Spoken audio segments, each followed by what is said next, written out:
자, 2026학년도 로스쿨 합격을 위한 김종수의 논술 커리큘럼 설명해 드리도록 하겠습니다. 자, 우리의 목표는 리트 고득점이 아니라 로스쿨 최종 합격입니다. 그것을 위해서 로스쿨 최종 합격을 위한 1년짜리 계획, 그러니까 생각해보자면 7월달에 리트 시험을 보시게 되는데 리트 시험이 끝이 아니라 우리는 11월달 면접이 끝이라는 생각을 가지고서 전체 입시 플랜을 짜보는 것이 지금 이 커리큘럼의 목표라고 생각을 하시면 되겠습니다. 먼저 제 소개를 드리자면 저는 서울대 국어국문학과를 졸업했고요. 그리고 포스트리트에서 17년 연속 1위 하고 있습니다. 저는 지금 현재 18년 차, 제가 지금 로스쿨 입시 시작부터 계속 하고 있는데요. 제가 그 과정에서 논술과 자소서와 면접을 계속 담당하고 있습니다. 16년 연속으로 제가 로스쿨 면접 200주제, 면접에서 가장 여러분들이 기본적으로 보실 주제가 되겠고요. 이 교재에 관련된 책을 계속 써내고 있습니다. 그래서 저는 학생들의 합격에 있어서 논술부터 자소서 면접까지, 그러니까 여러분의 입시 1년을 계속 지켜보고 있는 사람이라고 말씀드릴 수 있겠고, 그리고 이 과목들의 특징은 학생들이 자기가 자신의 성취도가 얼마나 되는가, 그리고 추가적으로는 내 점수가 몇 점인가를 판단할 수 없는 정성 요소라고 하는데요. 그 정성 요소를 제가 담당하고 있습니다. 학생들이 보통은 이 정성 요소, 그러니까 논술과 자소서와 면접을 나는 이 정도면 괜찮겠지라고 생각하시는 경우가 굉장히 많이 있습니다. 그런데 이 과목들의 특징은 내가 판단한 나의 실력과 그리고 교수님이 판단하는, 즉 채점 교수가 판단하는 내 실력 사이에 격차가 존재하는 순간 어떻게 되냐면 내가 예상한 것과 다른 결과가 발생할 수 있다는 점이 가장 문제가 되는 그런 것이 포인트가 될 수 있겠고요. 그리고 실제로 내가 만약에 실제 내 성취도가 괜찮아요. 근데 문제는 뭐가 있냐면 우리 시험은 석차가 나오는 시험입니다. 그래서 만약에 2만 명이 지원을 해서 2,000명이 합격하게 되면 내가 성취도가 나쁘지 않지만 나보다 우수한 사람이 2,000명 이상이 되면 나는 불합격하게 되는 그러한 형태가 또 있기 때문에 절대평가와 상대평가에서 모두 다 불리해지는 경우들이 존재한다는 점, 이 점을 생각해 주실 필요가 있겠습니다. 자, 그래서 저는 리트 논술 교재로는 통합기본서와 제 기출문제 해설집이 있고요. 그리고 면접 교재로는 제가 계속 써온 2010년도부터 제가 2025년도까지 계속 연속으로 출간을 해왔거든요. 그래서 지금까지 서초동에서 일하고 있는 로스쿨 출신들의 변호사들도 이 책으로 공부를 했습니다. 이 책으로 공부를 해서 합격한 학생들이 많이 있기 때문에 여러분들이 제가 지금 써내고 있는 이 책들과 저의 연구 성과를 믿고 따라오시면 되겠습니다. 자, 로스쿨 입시 전형에 대한 설명을 한번 간략하게 해드리도록 하겠습니다. 왜 우리가 논술을 공부해야 되고, 그리고 정성 요소가 왜 우리 합격에 도움이 되는가, 이것들을 먼저 파악하실 필요가 있습니다. 기본적으로 우리 시험은 시험이기 때문에 시험이라고 하는 것은 수단이고 그 수단의 목적이 따로 존재할 수밖에 없습니다. 법조인의 일은 먼저 서류를 읽고 그 다음에 사건을 파악한 다음에 거기서 우리 의뢰인의, 우리 클라이언트의 유리함과 불리함, 그래서 내가 어떤 것을 보강해야 되고 어떤 것을 방어해야 되는가, 이런 것들을 생각하고 그것을 글로 써내는 것, 이것이 논술이 되는 겁니다. 그래서 내가 사건을 서류를 읽고 판단하는 것이 언어이해고, 그리고 거기에서 그 파악했던 내용들을 가지고서 유불리를 판단하면서 어떤 것을 논리적으로 강화하고 약화시킬 것인가, 어떤 논리적 허점을 방어하고 어떤 논리적 허점을 공격해서 유리한 고지를 점해나갈 것인가, 이런 것들이 추리논증과 관련된 것이 되겠습니다. 그래서 이것들을 실제로 논술이라고 하는 하나의 목표점을 가지고 있는 글쓰기로 전환해내는 것, 이것이 법조인이 서면을 써내는 일이 되겠고요.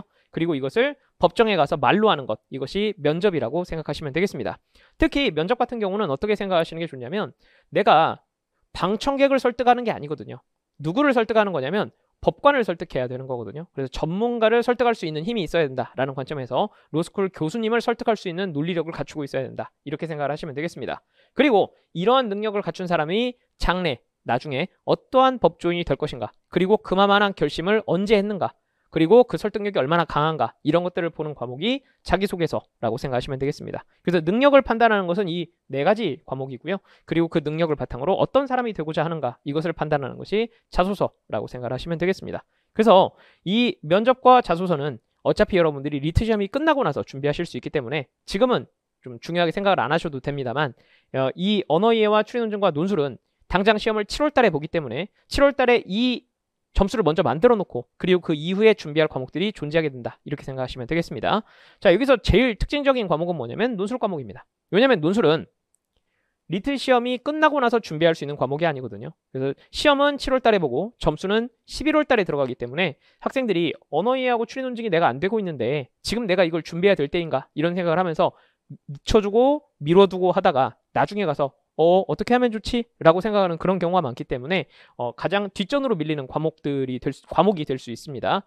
다만 나중에 여러분들이 최종 합격을 목표하는 그런 단계가 되었을 때는 이것 때문에 큰일 났네 라는 생각이 들기 때문에 지금부터 계획을 짜 두시고 그 계획표에 따라서 실행을 하는 것이 꽤 중요하다, 이렇게 말씀드릴 수 있겠습니다. 자, 로스쿨 입시 전형은 기본적으로 리트 응시하는 사람이 있고요. 그리고 거기에 맞춰서 합격자가 존재하고, 그리고 마지막으로는 최종 합격자가 나오는 그런 시스템인데, 지금 여기 제가 리트 응시자 잡아놨는데 아마 올해 계산으로는 2만 명이 될 것 같아요. 제가 지금 여기 오타가 났는데요. 제가 지금 올해 응시자가, 그러니까 작년도죠, 2025학년도 응시자가 1만 9천 명이 되겠고요. 그리고 아마도 2026학년도, 그러니까 여러분들이 보시게 되는 시험에서는 2만 명이 넘어갈 것으로 예측이 되고 있습니다. 그래서 3에서 5배수가 1차 합격을 하기 때문에 언어이해와 추리논증, 그 다음에 학점, 토익 점수, 영어 성적이죠. 그리고 자소서까지 포함시켜서 1차 합격자를 결정하고요. 그러면 평균 잡아서 4배수라고 친다면 8,000명이 1차에 합격하는 겁니다. 그러면서 최종 합격을 위해서는 논술과 면접 점수를 종합 반영해서 최종 합격자 2,000명이 결정된다, 이렇게 봐주시면 되겠습니다. 그래서 전체적으로 설명해보자면 정량 요소, 즉 객관적으로 점수 판단이 되는 언어이해와 추리논증, 내가 몇 개 맞았고 몇 점이다가 정확하게 나오게 되죠. 토익 점수, 내가 몇 개 맞았고 몇 점이다, 이게 정확하게 나오고, 학점도 내가 4.5 만점에 몇 점이다, 이게 정확하게 나오는 그런 것들을 정량 요소라고 합니다. 이 정량 요소로 무엇이 결정되냐면 결국은 내 1차 합격이 결정되는 거예요. 내가 만약에 정량 요소 점수가 높다, 그럼 어떻게 되는 거냐면 내가 서울대부터 제주대 로스쿨까지 25개의 로스쿨 전체에 다 지원할 수 있는 거죠. 근데 내가 점수가 좋은데 굳이 왜 그렇게 되겠어요? 서울대 로스쿨을 지원하게 되겠죠.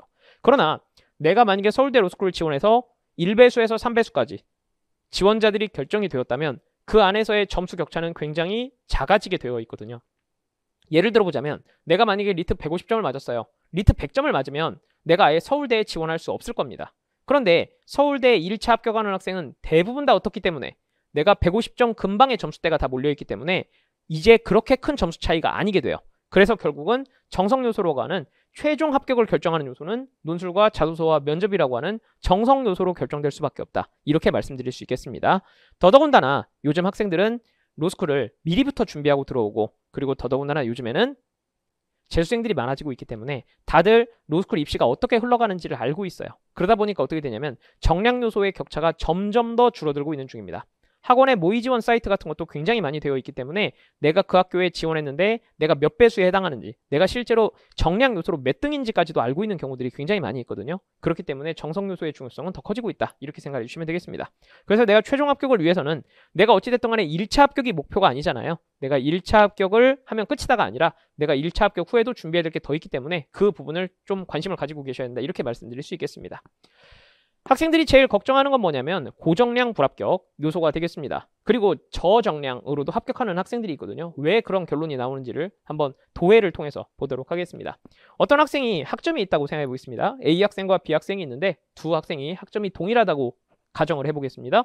그리고 요즘 학교들 중에는 영어 성적이 PF로 되어 있는 경우가 많아요. 패스 오 페일로 되어 있어서 내가 만약에 토익 성적 750점 이상이면 영어 성적은 패스가 되는 이런 경우들이 많이 있습니다. 학생들이 걱정하는 건 선생님 제가 토익 900점이 아닌데 그러면 나중에 불이익이 있지 않을까, 이렇게 걱정을 많이 하시는데요. 그거 불이익사항 없습니다. 정량 요소는 말 그대로 점수의 환산식 그대로 들어가기 때문에 그런 거 걱정하실 필요가 없어요. 그래서 패스가 된 상황이라고 가정을 해보겠습니다. 자, 이 학생이 리트를 잘 봤다고 쳐보죠.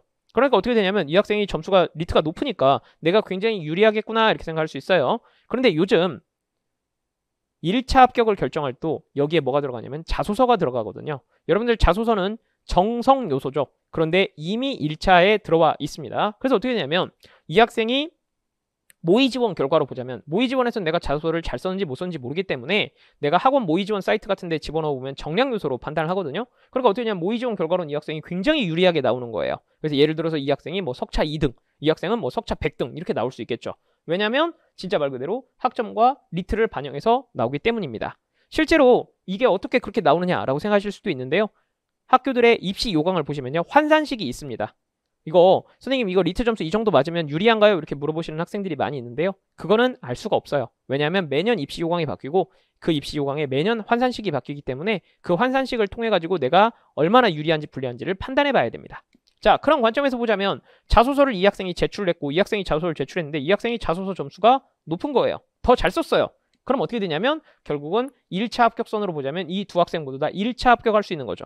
그래서 리트 점수는 이 학생이 높은데 이 학생도 1차 합격을 하게 되는 이유는 뭐냐면 나보다 불리한 등수로 합격한 게 아니라 사실 내보면 이렇게 똑같은 점수에 뭐 될 수가 있냐면 동등한 기회, 동등한 출발선에 놓일 수 있게 되는 겁니다. 그런 상황에서 논술을 이 학생이 좀 더 잘했고 면접까지 이 학생이 더 잘했다면 이 학생은 최종 불합격할 수 있고 이 학생은 최종 합격할 수 있는 겁니다. 왜냐하면 이 학생은 리트라고 하는 언어이해 추리논증 두 과목에서 유리함이 있지만 이 학생은 자소서와 논술과 면접이라고 하는 세 가지 과목에서 뭐가 있기 때문에 유리한 지점이 있기 때문에 그것들을 갖다가 메꿀 수 있는 거죠. 그래서 이 학생은 어떻게 보자면 고정량이지만 불합격한 학생이 될 수 있는 거고 이 학생은 비록 저정량이지만 합격하는 학생이 될 수도 있는 겁니다. 실제로 그런 사례가 있느냐라고 생각해보자면 지금 현재 2025학년도 입시 결과는 수집 중이기 때문에 아직 다 나온 게 아니기 때문에 2024학년도 결과물로 설명을 해드리자면 보시면 지금 2024학년도 결과물로 보자면 리트 151점이 100등이에요. 리트로만요. 그리고 147점은 300등 정도가 됩니다. 여기 보시면 지금 연세대에 합격한 학생 보시면요. 139점이면 1000등이었었거든요. 1000등 아래쪽에서도 연세대 합격한 학생이 있고요. 그 다음에 지금 여기 한양대 합격한 학생도 보시면 135점, 즉 이 정도면 1500등이거든요. 리트 1500등 수준에서도 한양대 합격하는 학생이 있다.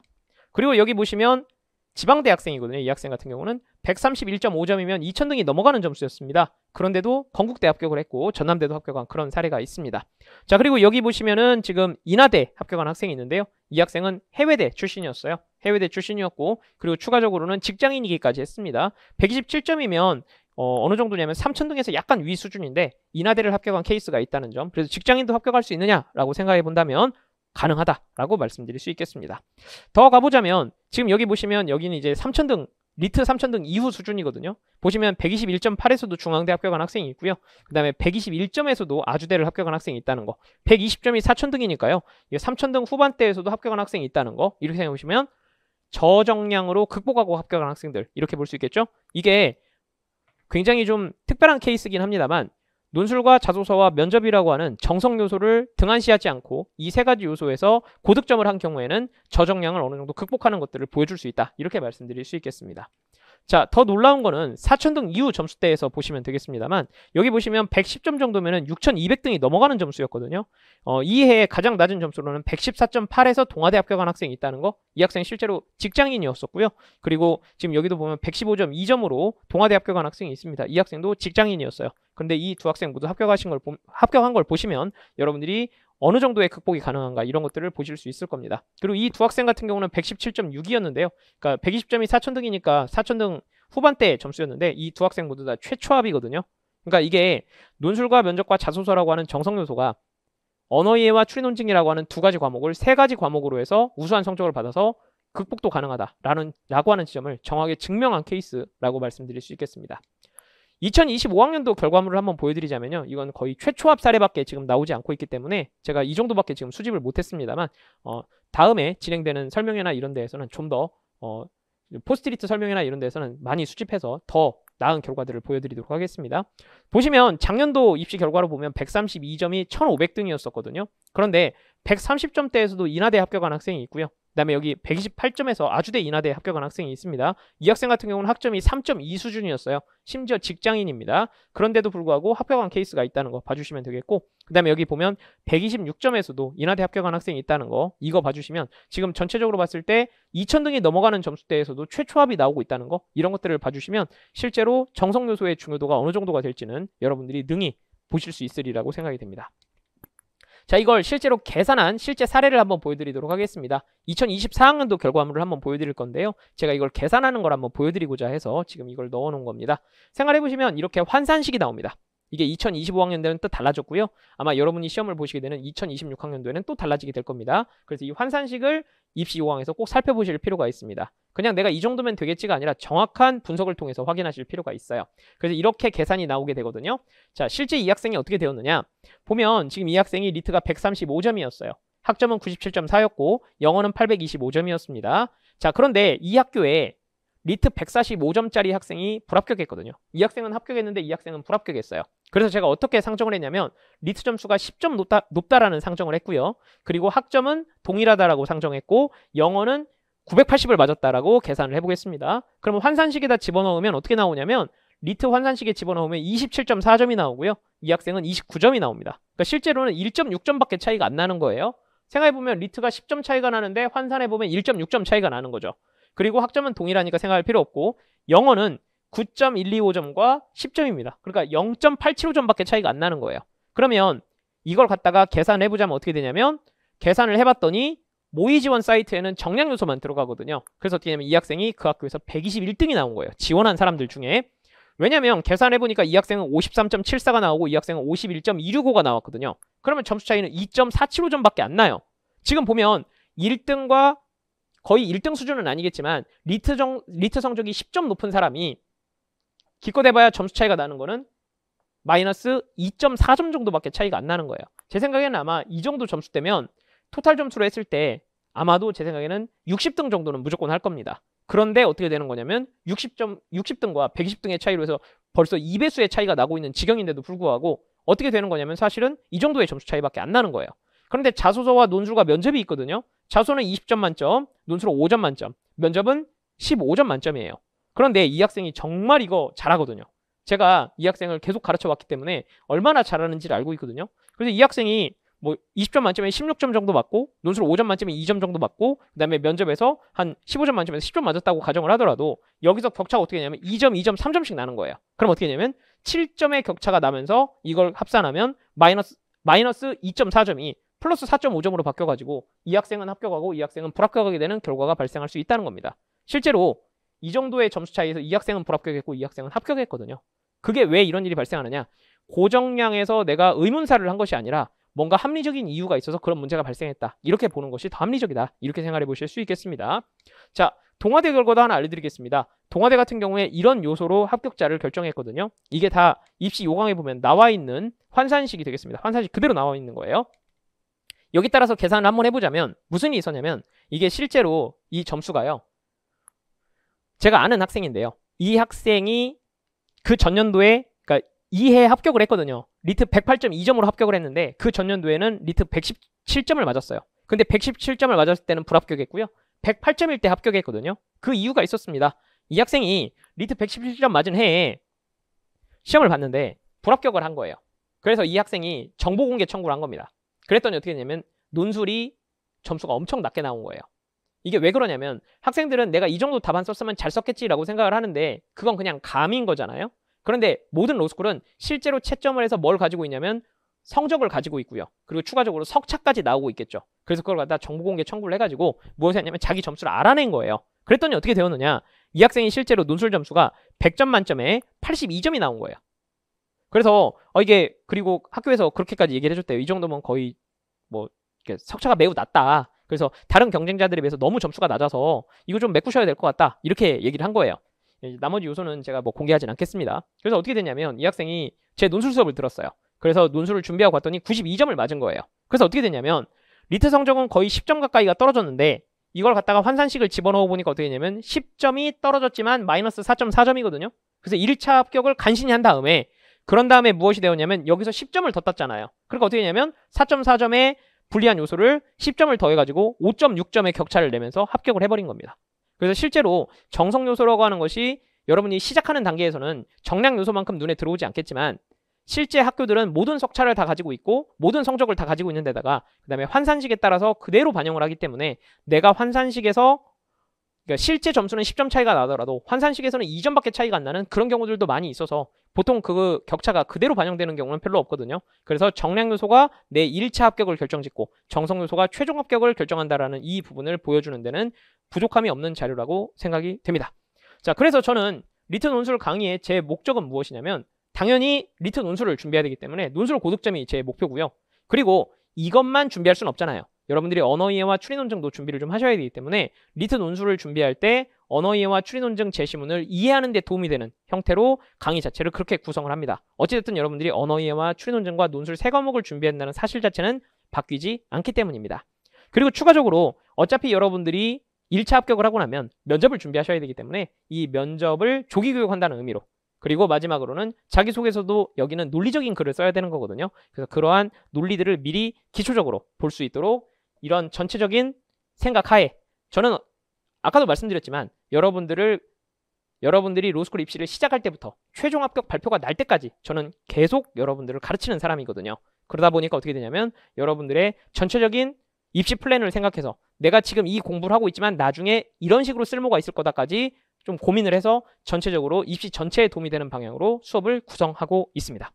그래서 전체적인 논술 커리큘럼은 기초 강의, 기본 강의, 실전 강의, 파이널 강의로 진행이 되고요. 기초 강의는 원고지 사용법부터 개요 작성법까지 논술의 기초적인 능력을 쌓는데 초점을 맞추고 있습니다. 그래서 기본 강의는 여러분들이 시험을 보실 때 있어서 필요한 건 뭐냐면 아주 기초적인 교양, 즉 우리 시험에서는 필수 교양이라고 부르는 영역들을 만족시켜야 되거든요. 그런데 그것이 학생들에 따라서 내가 만약에 공대면 준비가 안 된 것들이 있을 것이고, 그리고 내가 사회학과인데 사회학은 잘하는데 인문학 조금 좀 약하다든지, 그리고 내가 법대인데 나는 법밖에 모르고 나머지는 잘 모른다든지, 이런 부분들로 인해서 교수님이 생각하는 이상적인 학생의 교양 수준이 있는데 그것이 학생별로 빈 구석들이 있을 수밖에 없어요. 그 모든 것들을 전체적으로 메꾸는 강의라고 생각하시면 되겠습니다. 그게 끝나고 나면 여러분들이 실제로 답안지를 써보실 필요가 있고요. 그리고 그 답안지를 쓰는 과정들의 연습을 통해 가지고 맨 마지막에는 모의고사와 실제 요즘에 출제되고 있는 기출문제까지 전체적으로 시험을 준비하는 형태로 이 강의들이 커리큘럼상 과정을 통해서 준비되어 있다. 이렇게 봐주시면 되겠습니다. 자, 시험을 준비할 때 가장 중요한 건 이 커리큘럼을 따라갔을 때 내가 필요한 것들은 메꾸겠지만, 그리고 그것보다 더 심도 있는 공부를 해야 사실 어떠냐면 2만 명의 지원자 중에 내가 상위권에 올라갈 수 있는 거잖아요. 그래서 좀 더 장문의 고난이도 텍스트를 갖다 읽는 연습을 좀 하실 필요가 있다고 생각이 돼서 제가 3년 전부터 무엇을 하고 있냐면 필독서 책 읽기 특강을 진행하고 있습니다. 그래서 지금 현재 이미 10권의 책이 진행이 되었고요. 지금 제가 학원 측에 별도로 좀 요청을 해두었어요. 별도로 요청을 해서 학생들이 좀 책 읽기 특강을 좀 저렴한 가격으로 학생들이 좀 고난이도의 텍스트를 읽는 연습을 좀 했으면 좋겠다라고 얘기를 해서 제가 인강 사이트에도 이걸 갖다가 좀 마스터팩이라고 해서 준비를 해놓은 것이 있거든요. 그래서 여러분들이 좀 그걸 참고하시면 되겠습니다.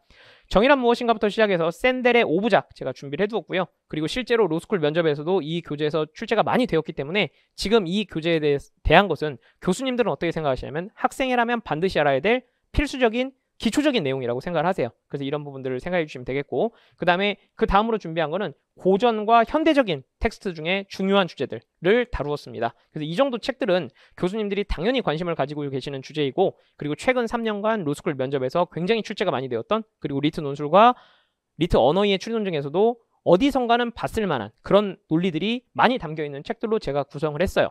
그래서 이러한 책들을 여러분들도 이미 읽어보셨을 가능성이 높습니다만, 이거는 하나 생각해 주시기 바랍니다. 내가 만약에 읽었는데 문제는 잘못 이해한 부분이 있다면 내가 그게 시험 문제로 나왔을 때는 시간을 줄여야 되니까, 내가 빠른 시간에 문제를 풀어야 되다 보니까 잘못된 이해를 바탕으로 해서 쓱 하고 풀고 넘어갈 가능성이 높아요. 그럼 내가 왜 틀렸는지도 모르고 틀리게 되는 거죠. 그래서 우리 시험은 읽었다가 중요한 게 아니라 제대로 읽었느냐가 상당히 중요한 부분이 되거든요. 그래서 이 책을 안 읽어보신 분이라고 한다면 당연히 지금 이 책을 읽는데 시간이 걸릴 것인데, 내가 시간을 들여서 책을 읽었는데 잘못된 이해를 했을 경우에 발생하게 될 그 리스크, 그걸 줄이자라는 생각으로 제가 직접 읽으면서 진행을 한 것이고, 이미 읽어보신 분들은 내가 이런 식으로 A라고 이해를 했는데 선생은 만약에 B라고 이해를 하고 있다면 그만큼 논리적인 오류가 발생해서 내가 시험에서 오답으로 갈 가능성이 높아진다는 거, 이거를 갖다가 줄이기 위해서 이 책 읽기 특강이 존재한다, 이렇게 봐주시면 되겠습니다.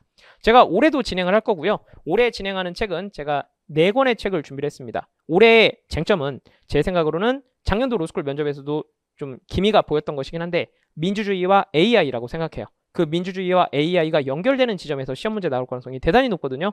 그것을 제일 잘 보여주는 학자는 지금 유발 하라리라고 생각이 됩니다. 그래서 유발 하라리의 4부작을 갖다가 모두 다 다루는 형태로 준비를 했고요. 이 책이 그렇게 어려운 책은 아닌데 이 책의 논리적인 흐름이 어디를 향해서 흘러가느냐를 만약에 놓치게 되면 내가 읽기는 했는데 쉽게 읽었는데 말 그대로 점수도 쉽게 나오는, 그리고 내가 오답을 찾을 가능성도 쉬워지는 이런 문제에 직면한다고 생각해서 이것을 갖다가 좀 더 심도 있게 다룰 생각으로 이 책들을 준비를 했습니다. 한 달에 한 권씩 진행을 할 거고요. 1, 2, 3, 4월 달에 진행을 하게 되겠습니다. 현강으로도 인강으로도 모두 진행이 되고 모두 다 제공이 되니까 관심을 가져주시기 바랍니다. 자, 이렇게 해서 제가 준비한 내용들은 모두 다 어떻게 되는 거냐면 올해 시험에 출제될 만한 것과 여러분들의 최종 합격에 도움이 될 만한 것, 이런 것들로 제가 구성을 해 두었습니다.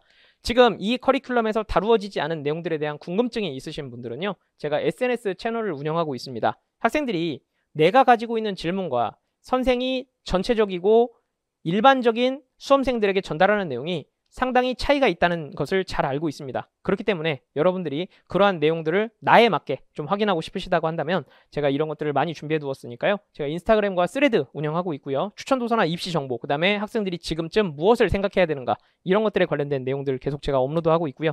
그 다음에 유튜브에서는 여러분들이 관심 있는 주제들, 자소서 어떻게 쓰면 좋을까, 그 다음에 내가 어떤 활동을 하면 좋을까, 이런 부분들에 관련된 많은 컨텐츠들 제가 여기다 업로드 시켜놨으니까요. 확인해 보시면 되겠고요. 제가 네이버 블로그 운영하고 있는데요. 여기는 강의 계획서하고, 그 다음에 선생님 제가 이런 상황인데 제가 굉장히 좀 특이한 케이스인데 합격한 사례가 있을까요? 그런 것에 관련된 궁금증이 있으신 것 같아서 제가 다양한 학생들의 합격 수기를 준비해 두었습니다. 그래서 여러분들의 일반적인 상황에 맞춘 커리큘럼 제가 설명해 드렸고요. 그리고 이러한 SNS 채널들을 이용하셔서 나에 맞는 정보들을 확인하셔서 여러분들이 반드시 내년 이맘때쯤에는 최종 합격하게 되는 이러한 성과 있는, 보람 있는 입시 결과가 나타나기를 제가 진심으로 바라고 있겠습니다. 그리고 제가 그 과정에서 여러분들을 힘껏 도와드리도록 하겠습니다. 자, 이렇게 해서 2026학년도 커리큘럼에 대한 소개 마치도록 하겠습니다. 감사합니다.